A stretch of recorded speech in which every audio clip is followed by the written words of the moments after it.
inevitability of death is so terrorizing. In fact, there's an article done, a whole study done at University of Arizona, and it's called The Terror of Death. It's so horrible that we suppress it, the feeling of it. We try to find coping mechanisms. We try to find our immortality in imaginary things instead of finding really the real potential that's there in our bodies right now, that seed of life. So what I'm going to talk to you about right now is the second birth. Ooh, that caught a lot of quietness there. There's a second birth. You were birthed first into this world by that conception of your mother and your dad.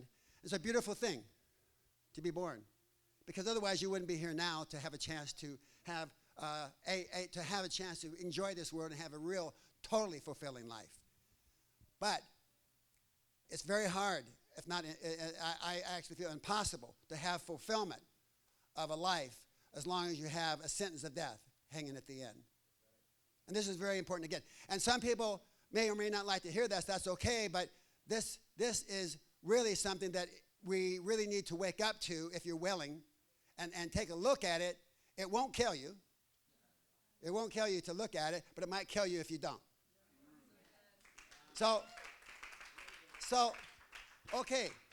So we're born into this world. We come out. It's great that we were born. And you know, how can we change this dynamics of seeing such a beautiful world, consequently having a good life, but yet we know that it ends sometime in a horrible way. So now I'm going to talk about another birth that can happen. And this birth happens from what Joe is bringing about around Jesus, okay? And be real clear, I'm not talking about the religious connotation of Jesus and how religion hijacked Jesus. I'm not also criticizing religion if you're religious. I'm just saying I'm not talking about that Jesus, okay? I'm talking about, for me, a man who lived, who had a passion for life.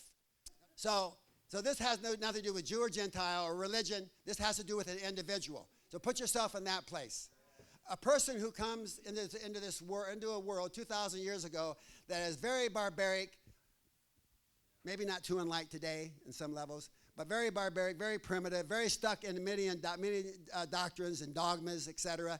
And he comes and he starts speaking a whole new word, a whole new sound, something fresh and new. And he said, I'm not here to support the system that's already going on. I'm not here to build up the dogmas and the creeds and the religions. I'm here to bring something entirely new. Wow. Something entirely new and fresh. Of course, they called him everything. They didn't receive him. He was vilified. He was called a false prophet. He was called everything because he wasn't going along with the system. Now, that doesn't make these people bad. What makes them, though, is that they're indoctrinated. They're indoctrinated, and they can't hear really what's being said because of thousands of years of indoctrination. Ask yourself, are you indoctrinated? Are you indoctrinated so it might be even hard for you to hear right now that life can be unlimited? Because that's what he was saying 2,000 years ago. Life, and that's what really got him in the hot water. Because he was speaking about a kingdom, and he's speaking about everlasting life, and saying, eat of my flesh, drink of my blood.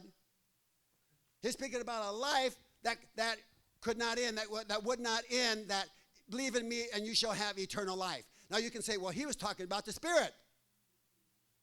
He's talking about the Spirit. They were always talking about the Spirit before him. That was before he came along. They were talking about the Spirit going on. He said, I'm bringing something new. He said, I am flesh and bone. So I feel, and my experience is that he was the first individual in this world to actually have an awakening of his body, that we were meant to live forever, and this enlightenment caused him to have a virtue and a passion for the human body, for you and for me, that's never been seen before the face of the earth till then. Now there were many signs of this before. There was other prophets, there's other, signs of this seed of life has always been there, okay? This seed, I'll call it, of immortality has always been there.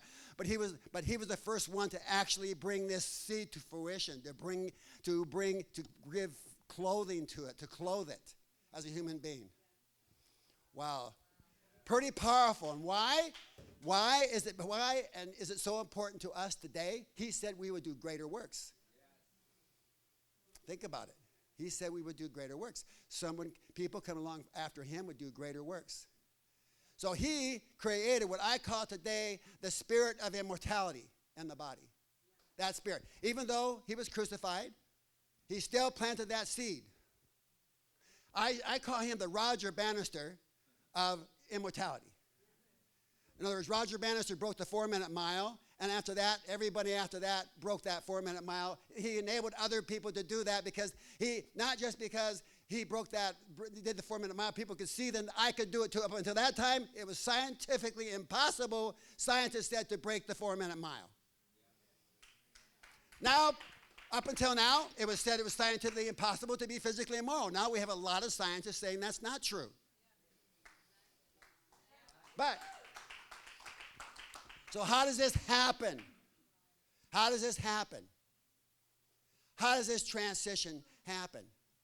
Okay, so he brought about this spirit of immortality.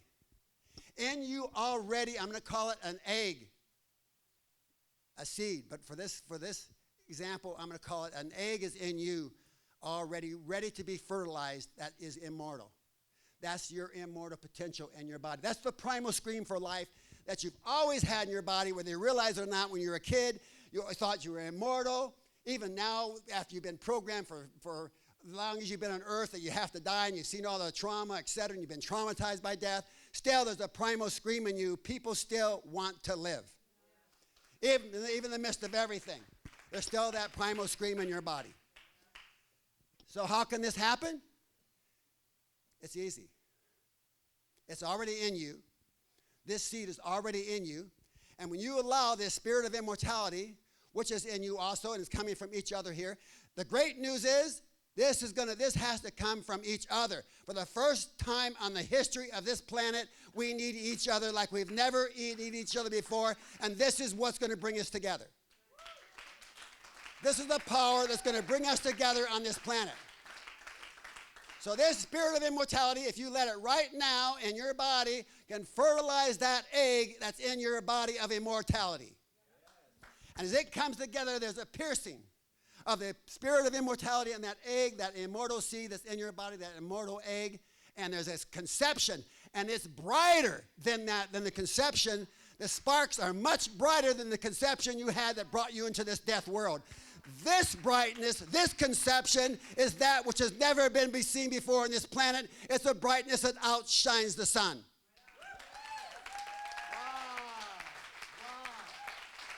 That's something to be excited about. Now I started speaking last night about this, okay, the other part of this. So you're all real clear now how you can be birthed into immortality. Now be real clear, okay, that doesn't mean you are biologically, well, I'll put it this way, that you have broken the death barrier at this point, okay, because no one has yet. But it means you've established the platform of yourself emotionally, mentally, and spiritually, every part of you, to actually have the resilience and strength to walk this super longevity path, because it's going to take a lot more than any of us realize to live unlimited lifespans.